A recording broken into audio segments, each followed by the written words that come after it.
বাংলাদেশ স্বাধীন হয়েছিল 9 মাসে যুদ্ধের মধ্য দিয়ে।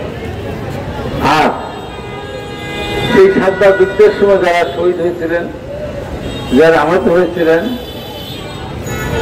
তাদের সংখ্যা 53 বছরেও নির্ধারণ করতে পারেনি।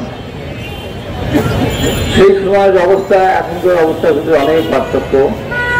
তখন ভিডিও ফুটেজ ছিল না, তখন নির্বিচারে পাকিস্তানি আর্মিরায় পুলিশ চালিয়েছিল, রাজাকাররা নির্বিচারে হত্যা করেছিল, বাড়িঘর জ্বালিয়ে পুড়িয়ে দিয়েছিল, যে কারণে হয়তো তার সঠিক সংখ্যা নির্ণয় করা সম্ভব হয়নি, তবে নির্ণয় করা উচিত ছিল।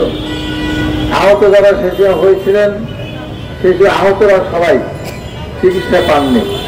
যারা শহীদ হয়েছিলেন, শহীদের পরিবারগুলিও যথাযথ সেই সমস্ত সহযোগিতা পাওয়ার কথা পাননি। এবার তো মাত্র 20 থেকে 30,000 আহত, মাত্র 1,500 শহীদ।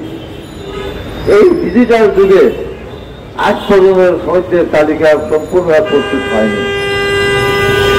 আহতরা বিছানায়, হাসপাতালের বিছানায় কাটতে, তাদেরও সংখ্যা আমরা কেউ বলে 20,000, কেউ বলে 25,000। এখন পর্যন্ত সরকারের পক্ষ থেকে বলা হয়নি যে এত হাজার আহত হয়েছে। এটা তো প্রতিদিন, প্রতি সপ্তাহে একটা করে আপডেট দেওয়া হচ্ছিল যে এতগুলি ছাত্র, কৃষক, শ্রমিক, শিশু, বাচ্চা তারা আহত হয়েছে, রিক্সাওয়ালা তারা আহত হয়েছে, এতজনকে আমরা চিকিৎসা দিয়েছি, এতক্ষণ সুস্থ বাড়ি ফিরে গিয়েছে, এতজনকে আমরা আর্থিক সহায়তা দিয়েছি, এতজন এখনো হাসপাতালে আছে।